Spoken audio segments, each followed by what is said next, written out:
자, 2부 시작해 보겠습니다. 저는 오늘 진행을 맡은 염승환 이사고요.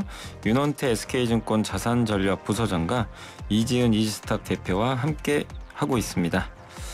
자, 우리 이제 1부에서 이슈까지 한번 나눠봤는데 이어서 한번 이야기를 한번 나눠보도록 하겠습니다. 중국의 어쨌든 뭐 반도체 굴기, 엔비디아 이슈, 또 오늘 주식시장이 상당히 좀 많이 빠지고 있어서 좀 어려운 상황인데, 일단 이제 이번에 좀 얘기할 건 정말 이제 우리가 좀 다뤘던 내용들이 사실 좀 무거웠잖아요. 시장이 좀 어려워서. 네. 그래도 뭐 주식이라는 게 좀 희망이 좀 있어야 되잖아요. 그래야 이제 많은 분들이 기대를 갖고 또 버티고 할 수가 있는데, 지금 코스피가 어쨌든 6천 또 거의 초반까지 내려온 상황인데 이 9천이 너무 멀어 보여요. 사실은 이제 그때만 해도 10,000 넘는 거 아니냐 이런 좀 기대감도 있었는데, 좀 어떨까, 이게 그 부사장님께서 한번 먼저 말씀해 주시면 전고점 돌파는 가능할까요?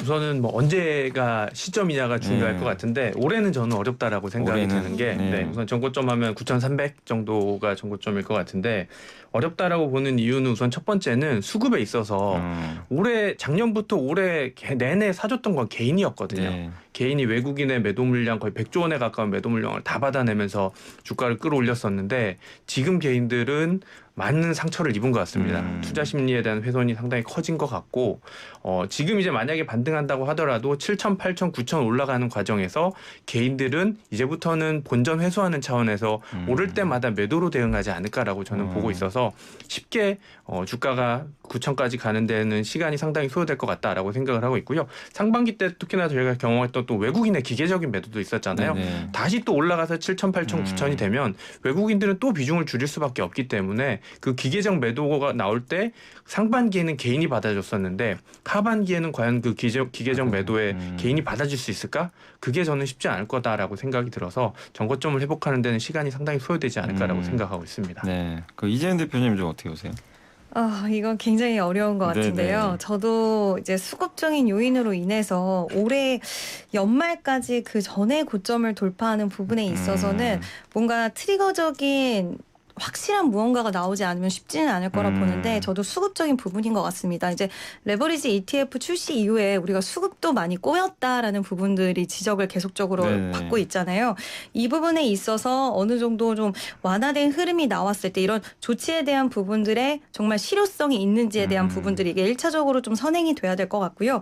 그 이후에 만약에 그 부분으로 인해서 정말 수급적인 완화 부분들이 이어졌을 때, 저는 코스닥 쪽으로 또 자금이 가는 부분들도 생각을 해봤을 때는 시장이 순환매적인 성격을 띠면서 자금이 코스피, 코스닥 시장으로 좀 다 같이 번지는 양상이 나타난다라고 한다면 코스피 시장만 이렇게 예전처럼 독주하는 흐름에 있어서는 살짝 속도는 좀 둔화될 가능성도 있다라고 보고 있고, 그리고 만약에 외국인들의 수급 장세로 외국인들이 주도해서 가는 시장이 또 나온다라고 하더라도 어느 정도 또 비중이 차면 외국인들은 또 매도세 말씀하신 것처럼 나올 텐데, 그에 따른 저도 수급적으로 개인 투자자분들이 그 시기까지 얼마나 회복이 될지 이게 좀 관건이지 않을까라고 생각이 들어서 올해는 저는 가능할 수도 있다라고도 보고는 있지만, 그렇게 되려면 2분기를 넘어서서 3분기, 4분기 하반기 때 뭔가 시장이 다시 한번 믿음을 가질 수 있는 뭔가의 큰 모멘텀이 나와줘야 될 것 같다라고 생각을 합니다. 네, 그래서 이제 부장님께서는 좀 현실적으로 수급 문제 때문에 좀 쉽진 않다 이렇게 언급을 해주셨고, 이재현 대표님도 연고점 돌파 기대는 하고는 있지만 역시 그 수급에 대한 좀 부담감 이런 것들 좀 얘기를 해주셨는데, 이제 저는 저의 생각을 좀 얘기하면 저는 아직까지는 그래도 한번 돌파 시도하지 않겠냐 개인적으로. 왜냐하면 물론 저도 수급 때문에 8천 넘으면 또 외국인 연기금 팔 가능성이 높아서 근데 이제 그거거든요. 결국 개인이 전 돈이 없다고 생각은 안 해요. 근데 올해 많이 샀지만 개인들이 이렇게 열심히 샀던 거는 이제 위험에 대한 선호를 적극적으로 하신 거죠. 뭔가 기대감. 근데 결국에 그 기대감을 다시 만드는 건 전 두 가지라고 좀 보거든요. 결국 반도체에 대한 또 기대. 요게 지금 너무 소음이 많은데, 이런 것들이 미국의 어떤 기업들의 실적 발표나 투자 사이클이 이어지면서 다시 한번 좀 하반기에 그런 모습들이 재개된다면 다시 한번 또 개인 투자분들은 저는 또 복귀할 거로 보고 있고, 또 하나가 지금 제일 우려되는 게 미국 연준이 좀 금리 인상하는 거 이 부분으로 저도 보고 있거든요. 네. 근데 지금 한다 안 한다 뭐 말들은 많은데 근데 유가 떨어지면 또 속도로 갈 거거든요. 유가 오르면 또 그러니까 요거 결정하는 거는 트럼프 대통령인데 지금 트럼프 대통령도 한참 또 하다가 요새 갑자기 또 약간 탁구하기 시작했어요. 약간 도망가는데 이제 얼마 안 남았죠. 중간 선거가. 이런 걸 본다면 올해 금리를 올리진 않을 걸로 좀 보고는 있거든요.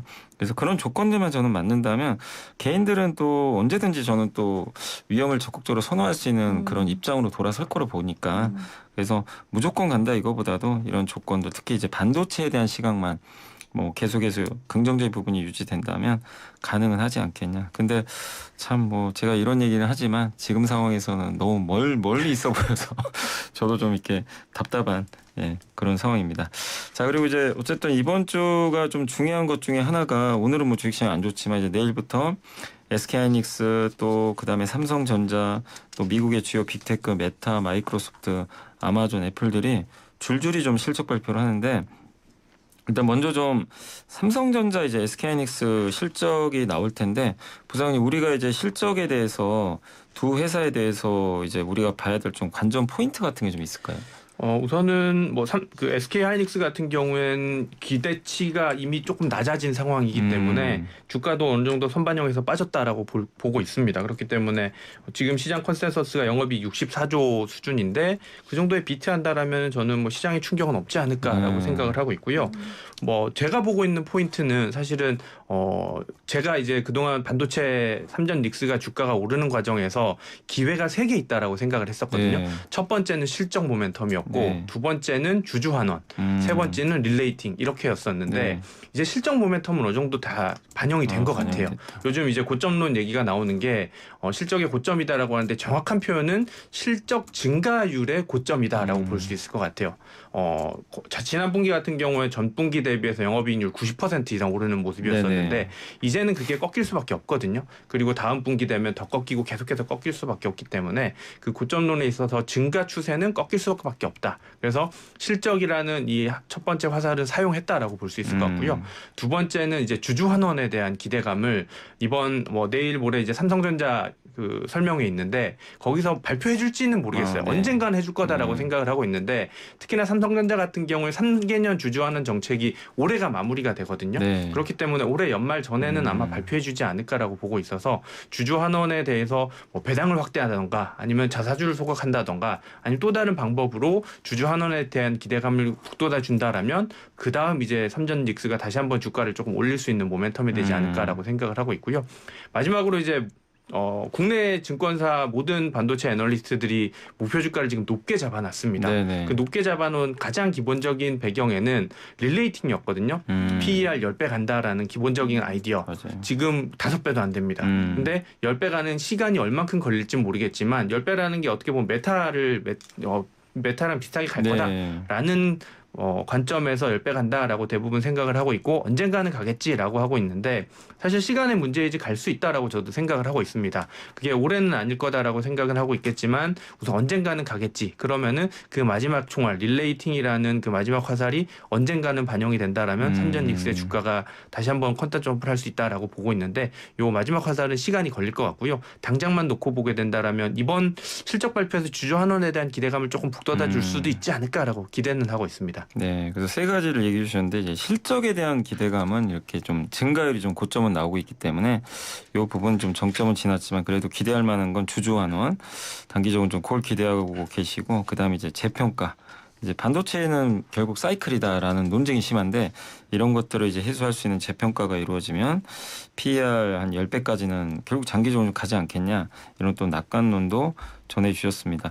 근데 이제 이번에 실적 발표할 때 어쨌든 그래서 이제 저는 좀 재평가 관련해서 많은 이제 이게 논란이 있는 게 그 LTA 장기 네. 공급 계약 이 얘기도 할 것 같아요. 네. 두 회사가 여기에 대해서 어쨌든 좀 그 이재훈 대표님 어떻게 보세요? 시장이 좀 이런 얘기들을 마이크론처럼 좀 긍정적으로 해준다면 시장은 조금 그래도 한번 이제 사이클이 옅어지니까 한번 재평가 한번 해볼까?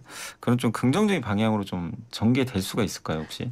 네, 저는 좀 보고 있고 지금 기다리는 부분이 LTA 관련돼서는 일단 계약별로 조건도 또 따로 있고 지금 선지급금 이야기도 한 20% 전후로 이야기 나올 것 같긴 한데 여기서 또 중요한 건 LTA 부분보다 이제 혹시라도 지분 투자 관련된 이야기가 나와줄 수 있지 않을까 시장에서 중간중간 나왔던 부분인데 뭐 구글이라든지 소프트뱅크, 오픈 AI의 투자 제한에 대한 부분들 이런 것들이 이제 우리나라가 지금 굉장히 증서를 공격적으로 하는 부분에 있어서 우리가 좀 지분을 투자할게 대신에 그 칩에 대해서 우리한테 여기서 댕든 거는 우리한테 무조건 줘 이런 식으로 해서 지분 투자 관계로 엮인다라고 한다면 우리가 LTA를 좀 불편하게 생각하는 하나의 그 이유는 뭔가 구속력이 없다라는 부분, 파기가 될 수 있다라는 부분 이런 것들을 좀 우려하는 부분인데 지분 투자 이야기가 나오면 이와 관련돼서도 언제든지 좀 해지할 수 있는 부분들에 대한 리스크를 좀 막을 수 있다라고 볼 것 같아서 저는 이 이야기가 나와주는 게 또 하나의 시장에서의 관전 포인트가 아닐까 이렇게 좀 생각을 하고 있습니다. 네, 그래서 이제 새로운 좀 포인트로 지분 투자 얘기를 좀 해주셨고, 근데 어쨌든 이제 그런 것들이 좀 나와준다면 시장이 좀 원했던 뭔가 좀 분위기로 좀 바뀔 수도 있을 것 같은데, 그러나 이번 이제 내일하고 내일 모레 실적 발표를 앞두고 시장은 이제 그런 거보다는 오늘만 딱 봤을 때는 어쨌든 당장의 어떤 이제 이런 불확실성, 네. 이 소음에 되게 좀 민감하게 반응을 하는 그런 모습인 것 같습니다. 저도 이제 개인적인 뭐 제 의견을 좀 말씀드리면 내일 일단 실적은 지금 나오는 추정치를 보면 하이닉스가 예상보다는 좀 안 좋을 것 같아요. 보통 애널리스트 추정치가 나오기 전에 좀 꺾이면 보통 좀 안 좋게 나오더라고요. 그래서 이제 근데 그 부분을 이제 한번 또 반영을 했기 때문에 그 부분보다는 결국 이제 실적 발표 설명회에서 뭐 장기 공급 계약이나 지분 투자 주주 환원에 대한 얘기들 그리고 결국 지금 최근에 이제 미국의 빅테크들이 투자를 뭐 줄이면 어떡하나 빚내서 투자하는 부분들 이런 것들에 대한 이제 우려들을 많이 뭐 아마 이렇게 또 질문들을 하실 것 같아요. 이제 거기에 대한 생각들을 뭐 잘 정리해서 얘기해 줄 것 같고 근데 사실은 SK하이닉스도 예전에 광노정 사장도 그렇고 최태원 회장도 지금 계속 이제 언론 인터뷰로 예전보다 되게 많이 하더라고요. 사실 답은 다 나와 있거든요. 근데 이제 걱정인 거예요. 시장이 이걸 믿어줘야 되는데 좋은 얘기라도 안 믿어주면 사실 필요가 없는 거라.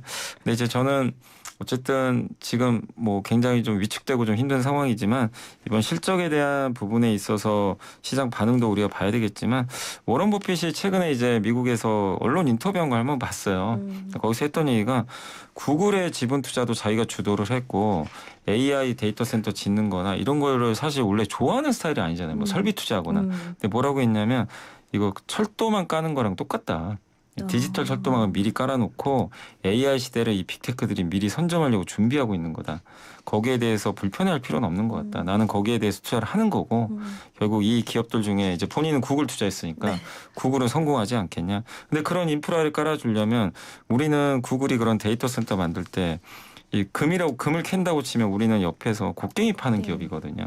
근데 그렇게 본다면 구글의 그런 어떤 그 워런 버핏의 그런 입장 거기서 우리 투자들이 좀 봐야 될 거는 너무 좁은 오늘 주가 흐름을 볼 게 아니라 결국에 우리는 곡괭이를 파는 기업이라면 그런 부분에선 상당한 저도 장기적인 수혜를 받지 않을까. 그래서 오늘 주가 지수도 너무 힘들고 많은 분들이 위축되겠지만 조금 더 여유를 가지고 좀 큰 흐름으로 시장을 좀 바라보시면 어떨까라는 말씀을 좀 드리겠습니다. 하나 더 첨언 드리자면 삼성전자 실적 발표에서는 이번엔 좀 구체적으로 설명이 나올 거거든요. 확정치이기 때문에. 네네. 근데 한 가지 모니터링 포인트 추가하자면 그 파운드리 쪽을 흑자 전환할 수 있다라는 기대감이 지금 녹아나고 있는 것 같아요. 네네. 특히나 이번에 그 브로드컴하고 파운드리 계약을 맺었잖아요. 네. 그리고 뭐 테슬라 있었고 브로드컴 있었고 최근 들어서 뭐 메타, 엔트로피까지 다 확대할 수 있다라고 하는데 네. 삼성전자의 새로운 재평가 포인트가 되지 않을까라고 보고 있어서 파운드리가 흑자 전환한다라면 그동안의 아픈 손가락이었는데 이제 상승 동력으로도 작용할 수 있지 않을까라고 기대를 볼 수 있을 것 같습니다. 네,